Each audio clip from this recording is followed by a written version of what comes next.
अस्सलाम वालेकुम viewers and welcome to the inclusive. आप देख रहे हैं डाइवर्स होराइजन, एक ऐसा शो जिसमें हम डिफरेंट सोशल और पॉलिटिकल इश्यूज का इन डेप्थ एनालिसिस करते हैं अपने एक्सपर्ट्स के साथ। आज से कुछ अर्से पहले हमारे सामने एक ऐसी खबर आई जिसने हमें काफी हैरान और परेशान कर दिया। खबर ये थी कि शाहरुख जतोई को कोर्ट ने जो है वो एक्विटल दे दिया है। ये वही शाहरुख जतोई है जिनको 2012 में जो है वो गिरफ्तार किया गया जब इन्होंने एक 19-20 साल नौजवान शाहजेब खान का मर्डर किया। शाहरुख जतोई एक बहुत इन्फ्लुएंशियल फैमिली से बिलोंग करते हैं और जब वो केस चला तो हमें पता चला कि काफी ज्यादा पॉलिटिकल प्रेशर्स भी फेस करने पड़े जो विक्टिम्स थे उनके घर वालों को। अब हाल फिलहाल में ये खबर आई कि जो हमारे दियत के रूल्स हैं उसके हिसाब से जो है वो शाहरुख जतोई को माफी मिल गई थी, इसलिए उनको इक्विटल जो है उनका इक्विटल कर दिया गया है कोर्ट की तरफ से। जाहिर है ये बहुत ही ज्यादा शॉकिंग न्यूज है बिकॉज जब ये वाकया हुआ भी था तब भी काफी ज्यादा पब्लिक इंटरेस्ट इसमें लोगों ने शो करवाया। और इस किस्म के वाकया जो है वो प्रेसिडेंट भी कायम करते हैं, मगर ऐसा पहली दफा नहीं है कि इस तरह का कुछ हुआ है। अभी कुछ अर्से ही पहले का वाकया है जो आपको याद होगा कि नाजिम जोखियों का मर्डर हुआ और नाजिम जोखियों के मर्डर में भी काफी इन्फ्लुएंशियल लोग जो है वो शामिल थे। और कुछ अर्से बाद उनकी वाइफ की एक वीडियो रिलीज हुई जिसमें उन्होंने कहा कि वो खुदा तरसी के नाम पे जो है वो फुगिव करती हैं उनके मर्डरर्स को। इससे थोड़ा और पहले की बात की जाए तो एक वाकया हुआ था 2019 में जहां पे सलाहुद्दीन अयूबी के नाम से एक शख्स को एटीएम रॉबरी के जुर्म में गिरफ्तार किया गया। उनका जहनी तवाजुन दुरुस्त नहीं था लेकिन उनके ऊपर काफी ज्यादा पुलिस ने तशद्दुद किया जिसके नतीजे में वो जाँ भाग हो गए। कुछ अर्से बाद पता चला कि बेसिकली जो उनकी फैमिली है उन्होंने दोनों उन पुलिस वालों को जो है वो माफ कर दिया और फिर वो उस केस से बड़ी उजिरमा हो गए। अगर इससे भी पहले की बात की जाए तो सोशल मीडिया स्टार कंदील बलोच का मर्डर तो आप सबको याद ही होगा। 2016 में जो है उनके भाई ने उनको गैरत के नाम पे कत्ल किया और वो अभी अपनी सजा काट ही रहे थे कि जो कंदील के पेरेंट्स हैं उन्होंने उनके भाई को माफ कर दिया and now he is a free man. कंदील बलोच के अलावा एक और हाई प्रोफाइल केस जो कि 2011 में सामने आया था जहां पर सीआईए के कॉन्ट्रैक्टर रेमन डेविस ने दो लोगों को कत्ल किया और उसके बाद यही दियत का मामला सामने आया और वो उनको छोड़ दिया गया। जानने की बात यह है कि असल में ये दियत क्या है और जो हमारे यहाँ अक्सर केसेस में हम देखते हैं कि फैमिली जो है वो पार्डन कर देती है मर्डरर्स को। उसके पीछे क्या वजूहात होती हैं और हमारा जो पाकिस्तान का कानून है स्पेसिफिकली जो हमारा पीनल कोड है वो इस बारे में क्या कहता है। तो इसके बारे में मजीद इंफॉर्मेशन जानने के लिए हम चलेंगे अपने सेगमेंट एक्सपर्ट टॉक की तरफ जहां पर हमारे पास आज एक लीगल एक्सपर्ट मौजूद है और वो हमें इस बारे में मजीद गाइड करेंगे। तो let's move on to our next section.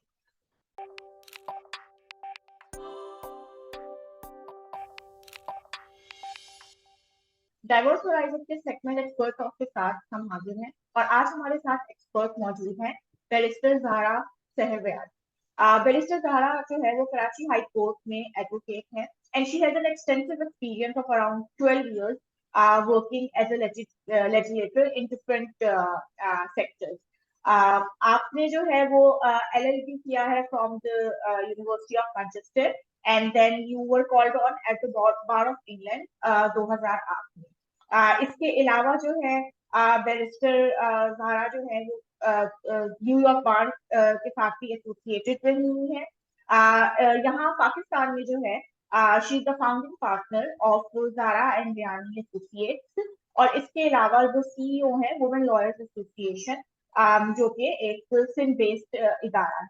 Barrister Zahra, welcome to the diverse horizon. Thank you so much. Thank you for having me. The pleasure is all ours. अच्छा बैरिस्टर साहिबा, सबसे पहले जो है वो मैं आपसे क्वेश्चन पूछना चाहूंगी एक लेटेस्ट वाकया जिसने हम सबको काफी हैरान और परेशान किया कि शाहरुख जतोई जो कि शाहजेब खान के मर्डर में मुलविस थे और उनको सजा भी हो गई थी, अचानक से खबर सामने आई कि उनको रिहा कर दिया गया है। अब आप थोड़ा सा अगर हमें एक्सप्लेन करना चाहें कि ये जो रिहाई उनको मिली है वो बेसिकली किन फैक्टर्स के ऊपर मिली, हमारे ऐसे कौन से रूल्स हैं या ऐसे लॉ में क्या चीजें हैं जिसकी बेस के ऊपर ही हैज बीन एक्विटेड। जी, so Unfortunately, शाहरुख जतोई की जो केस अभी अभी हुआ है, he has been acquitted. अब why has he been acquitted? देखिए, I was part of this case since at the trial stage. उसके बाद, I was at that time I was a junior and I was working with somebody who was a private prosecutor. तो उस वक्त जब judgement announce हुई थी, and I have written about this also extensively, I felt that at least किसी तरीके से, जैसे जब आप एक जूनियर वकील होते हैं या जब आप एक लॉ स्टूडेंट होते हैं, तो आप हर वक्त चाहते हैं कि somehow some way कोई एक ऐसी जजमेंट आए जहां लगे कि justice has been served, justice has prevailed. But unfortunately, अब वो ओवरटर्न हो गई ऑनरेबल सुप्रीम कोर्ट से, एंड द रीजन बीइंग दियत. अब देखिए, हमारे जो पाकिस्तान पिनल कोड के सेक्शंस थे जो 1860 के हैं, which related to homicide and murder, वो 1990 किसास और दियत ऑर्डिनेंस के तहत चेंज हो गए थे, जिसकी जो डिफाइन करता है उस ऑफेंस की और उनकी पनिशमेंट को इस्लामिक टर्म्स के अंडर. अब इस्लामिक लॉ के अंडर, जो शरिया लॉ कहलाता है, the punishment for murder, homicide और infliction of injury can be in the form of किसास. ठीक है जी. किसास क्या होता है? Equal punishment for the crime committed, right? बदला इन अ वे. या दियत. और दियत होता है compensation payable to the victims of the to the victim के जो खानदान होता है, जो उनकी लीगल एयर्स होते हैं या उनकी जो फैमिली होती है, वालदेन होते हैं, उनको ब्लड मनी या दियत दी जाती है. In the case of Shahrukh Jatoi, Diyat is the concept of Diyat was applied, right? उन्होंने जो कहा था कि देखें, दियत मेंशन होता है हमारे पाकिस्तान पीनल कोड के सेक्शंस 299E. ठीक है जी. एंड वो दैट डिफाइन दियत to mean the compensation specified, जो सेक्शन 323 में होता है, which is payable to the heirs of the victims. अब let me explain this in in non-legal terms, if you want to call it that. जब आप blood money, जब जब आप जब किसी की का मर्डर होता है या किसी के साथ ये नाइंसाफी ऐसी होती है, जैसे शाहिद तोई के केस में शाहजेब के साथ हुई, तो उनकी जो जो जो विक्टिम के खानदान है, उनको एक ऑफर कर सकते हैं अक्यूज की, या जो कन्विक्टेड होते हैं उस क्राइम के लिए, उनकी फैमिली की तरफ से या उनकी तरफ से, और ये ब्लड मनी कहलाता है. अब जो हम शाहजेब के केस में, there are rumours and it's been said in open court में, कहा गया है कि एक सेटलमेंट हुई थी जिसके तहत पैसे दिए गए थे as blood money. The only problem is that वो सेटलमेंट हमने कभी कोर्ट में देखी नहीं, right? We have not seen evidence of that. I mean the larger public, and of course, any document which is a public document filed in court should be open to the larger public or the public at large. और वो अभी तक नहीं हुआ है. लेकिन और of course case, अगर हम केस की गहराई में जाएंगे तो जो हमारे डिफेंस थे, जो हमारे जो अटॉर्नी जनरल साहब थे, उनकी तो आर्ग्यूमेंट्स ही ऑन रिकॉर्ड नहीं हुई है, और अब वो उन्होंने उसके तहत कहा है कि ये अब उनको सुना जाए एक्सेट्रा. एंड ये उन्होंने proper legal forum supreme court में ही उन्होंने अब वो किया है, he is filed against it कि मुझे कि हमें भी सुना जाए, हमारी आर्ग्यूमेंट भी सुनी जाए. बट जो बेसिक कॉन्सेप्ट होता है दियत का, वो वो ग्रे एरिया क्या है, वो ये है कि it's suppose to be a settlement, right? It's suppose to be blood money. But how can someone just say that कि हाँ, पैसे दिए गए हैं और या लिए गए हैं, लेकिन कुछ आप कोई डॉक्यूमेंट नहीं प्रोवाइड किया गया. Is that actually applicable? तो ये सवाल उठता है. इस सवाल का जवाब मुख्तसर बिल्कुल भी नहीं है, but that's something that we should think about. Let me put it that way. पर अगर इसका कोई प्रूफ था ही नहीं, तो फिर अदालत ने किस बेस के ऊपर जो है वो रिहा कर दिया, ये भी तो एक सवाल. Exactly that, right? क्योंकि देखिए, अब वही, अब लेट्स सी कि आगे ये केस कैसे बढ़ता है, और अटॉर्नी जनरल साहब की जब आर्ग्यूमेंट्स अगर सुनी जाएं, और वी विल सी कि आखिर में क्या इख्तिताम होता है इस केस का. लेकिन as of now it has been said that because of blood money being paid, as I said, no evidence of such has been shown. ये इनको अक्विट किया गया है, रिहा किया गया है, इनको फॉरगिव किया गया है बेसिकली. अच्छा, मुझे आप थोड़ा सा ये बताएं कि कितना इम्पोर्टेंट है इस किस्म के laws, because what we know कि ये शरिया लॉ से जो है प्रॉब्लली इंस्पायर होके कुछ हमारे पीनल कोड में चीजें ऐड की गई। ये पहली दफा तो हम्म हुआ नहीं है, हमने पहले तंजील बलोच के कत्ल में भी देखा, माँ बाप ने जो है वो माफ कर दिया। अस्मा रानी केस हुआ, नाजिम जो क्यों का वो जो एक केस हुआ था उसमें भी अपरेंटली उन्होंने कहा कि हम खुदा तरसी को जो है वो माफ करते हैं। तो इस किस्म के काफी केसेस सुनने में हम्म आते हैं। हम्म ह्यूमनली लाइक आपको लगता है कि as a human right or human right में एक ठीक चीज है, और इंटरनेशनली ऐसा कोई कानून नहीं है। तो हम्म आप अगर उसको इंटरनेशनल उससे कंपेयर करके हम्म। देखेंगे तो आपको क्या लगता है कि ये एक जस्टिफाइड चीज है जो हमारे ये दो रूल्स बने हैं? देखिए, unfortunately it's something that is it's whenever we talk about Sharia law, whenever we're talking about the Pakistan Penal Code, जिसमें जिसके तहत हम हमारा पूरा जो क्रिमिनल प्रोसीजर कोड है वो बेस्ड है और चलता है, we always wonder कि what part or what element or what aspect of Sharia law should actually apply. But unfortunately it is the way of the land, right? हम दोनों को साथ साथ लेके चलते हैं. Now when we talk about cases of diyat, if a murderer can just be forgiven by the victim's heirs, तो फिर स्टेट तो पावरलेस हो गई, राइट? आप एक मर्डर को अगर प्रोसिक्यूट कर भी दें, आप पूरा केस भी चला लें, आखिर में जाके उनको आप माफ कर दें family.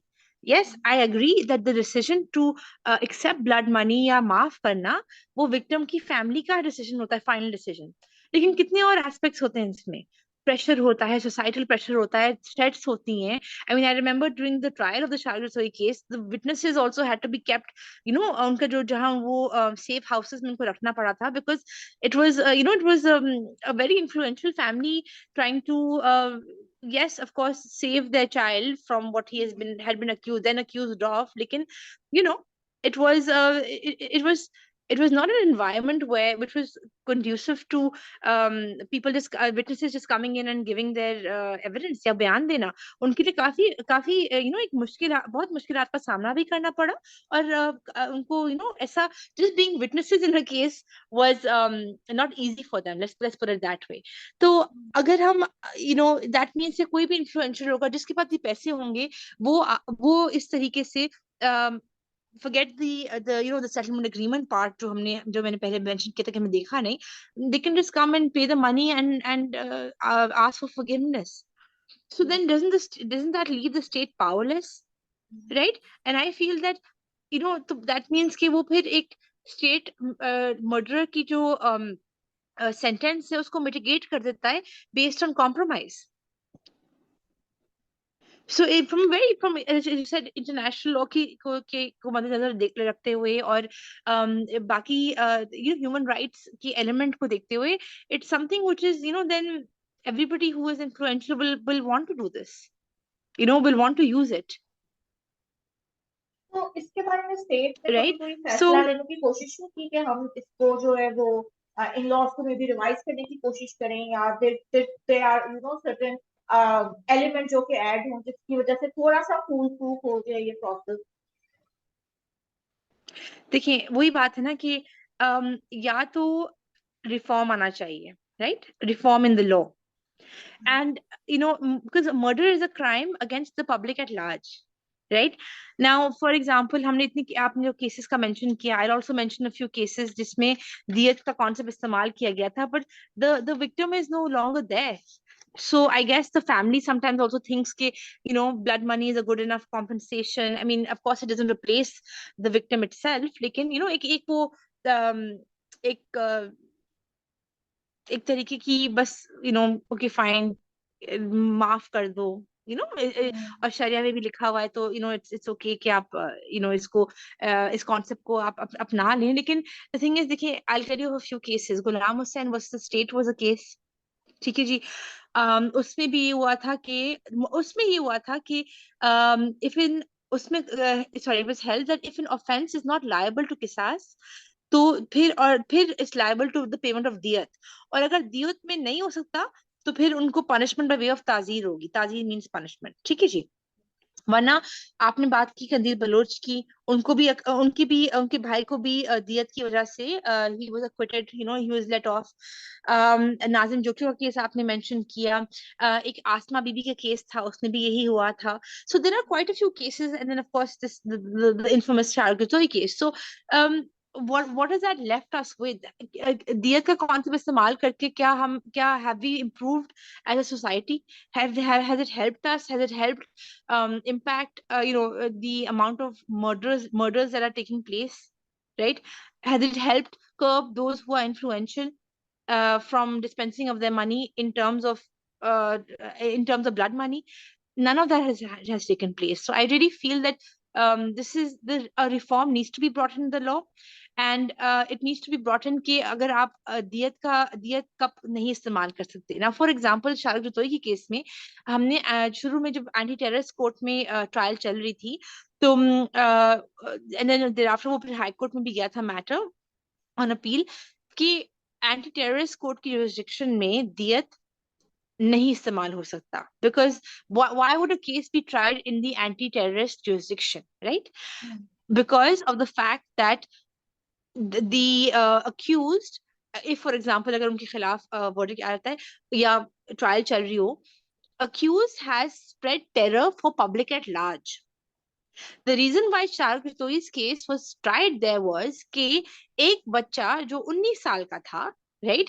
He in a cold blooded murder किया एक और बच्चे का, right? तो that would then reflect कि कोई भी कि he is any child who is जिसने कभी शाहरुख जतोई की तरह किसी और इंसान से लड़े या एक प्रेसिडेंट सेट कर दिया कि he could be terrorizing public at large. If he was going to be let out or acquitted from the anti-terrorist court jurisdiction or the court itself, तो उनकी तो ही would be a terror to the public at large, right? किसी के बच्चा भी safe ना हो अगर उससे कभी लड़ाई हो गई या जो भी हो गया for whatever reason, right? But recent cases have shown कि एंटी टेररिस्ट जुरिस्डिक्शन में भी दियत अलाउ की है। सो उस वक्त जो हमारे आर्ग्यूमेंट्स थे, दिस इज 2013 की मैं बात कर रही हूँ, वो अब it's a totally different scenario now, 12-13 की बात कर रही हूँ। तो and I remember reading up on it recently कि वो भी अलाउ कर दिए। तो I was quite surprised my self, but unfortunately it is what it is in the it's become that. So the thing is कि am I in agreement with such a thing? Not at all. With such a way of but is it a concept? Yes, it is. And do we see any light at the end of the tunnel कि आगे जाके कुछ reform हो सकते हैं जिसमें ये चीज जो है वो मे बी रिवाइज की जाए या इन लॉ को जो है वो दोबारा से देखा जाए कि वो एप्लीकेबल है या नहीं है? आई होप होना चाहिए, बिकॉज देखें अगर आप वो दियत की जो सेटलमेंट की बात करते हैं कि ब्लड मनी दिया है, technically it's not a civil transaction, right, between the murderer and the victim's heirs, right, dependent on compromise. It challenges the core of the state's writ, and that is something which needs to be taken into consideration while reforming the law. बिल्कुल, ये आपने बहुत अच्छी बात की कि it's not a crime against one person, it's a crime against the state, and we should be looking at it from that perspective only. Yes. On a parting note, Zara, अगर आप हमें, क्योंकि you have been associated with this case काफी अर्से से, तो आप बताएं कि अभी जो है वो अपरेंटली चैलेंज तो हुई भी है ये जो एक्विटल है, मगर ये इसमें क्या उनकी फैमिली भी इन्वॉल्व है शाहजेब खान की, लाइक उनकी तरफ से हुआ है? And how do you see कि इसका क्या आउटकम होगा आगे आने वाले वक्तों में? क्या हम देखेंगे कि शाहरुख जतोई सिर्फ इसलिए कि वो एक इन्फ्लुएंशियल फैमिली से बिलोंग करते हैं वो दोबारा सड़कों पे घूम फिर रहे होंगे, और कैन वी सी कि एक्चुअली जो है वो लॉ अपना जो एक पूरा जस्टिस है उसको पूरा करेगा? देखिए वही है ना कि अनफॉर्चुनेटली दियत का जो लॉ है ना वो एक सेवियर हो गया of the affluent, and I just feel that this, especially the Shahrukh Jatoi case, is a test for the judiciary and the state to see whether the influential in this country can actually be brought to justice for crimes they commit, right? Or if they can just go away unscathed, right?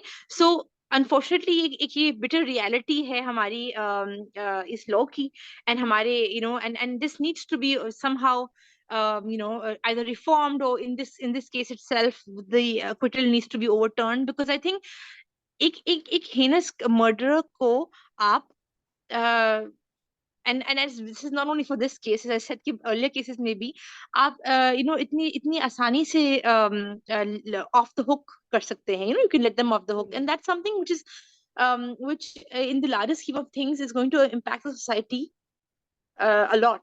Because देखिए आजकल के जो आप देखते हैं, especially the youth, they are very gun friendly,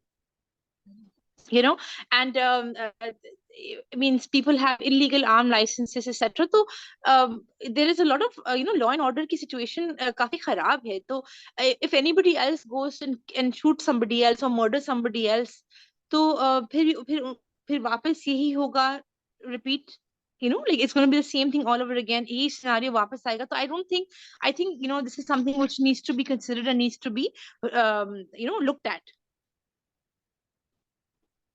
ji, now let's hope के इसके बारे में जो है वो मजीद बात हो, और somehow अगर हमारी जो पावर अप्स है वो भी इस चीज को देखें कि perhaps these kind of incidents actually don't give a good precedent for the society, और at least as far as this incident is concerned, तो इसमें तो काफी ज्यादा लोगों का इंटरेस्ट भी रहा from day one. So we just hope that थोड़ा बेहतरी की तरफ सिचुएशन आए. Law है, it undermines the criminal law which deals with violation of rights of the public, right? And it holds the state responsible for penalizing the perpetrators. So that means कि अगर दियत law को आप देखेंगे तो जो state का काम है, it's taking it away from there, right? And that is something that I really feel strongly about. There needs to be something by which the state is held. The state holds accountable those who have committed such heinous crimes. So I think it's otherwise state to anarchic ho jayega, right? Which would lead to a state of nature where all individuals will be insecure, and they'll be susceptible to meeting the same fate as a Kandil, as a Nazim, or as a Shahzeb. And I think that is something that we need to think about, because it abhi hame affect nahi karta because it's not us, but kal ko it may be us, and that is something we need to think about. We really need to think about this. वो कहते हैं ना, जैसे पहले कि आप सब जगहों को चला दें, सब घरों को, तो आपने इसके बारे में सोचना है. Thank you so much. Thank you, Zara, for giving us time. आपने हमें काफी ज्यादा information भी दी, and we just hope that the justice prevails, not in just this case but otherwise also, जहाँ पे इतना influential families जो हैं वो in laws को misuse करके जो है वो they just get away with murder or anything for that matter. Thank you so much for your time, and we really hope to perhaps see you some other time to get guidance on another topic. Inshallah. Thank you so much for having me on the show. The Inclusive is a great show जो social और political issues के बारे में बात करते हैं, उनको highlight करते हैं. So please like and subscribe. You'll actually find it very beneficial.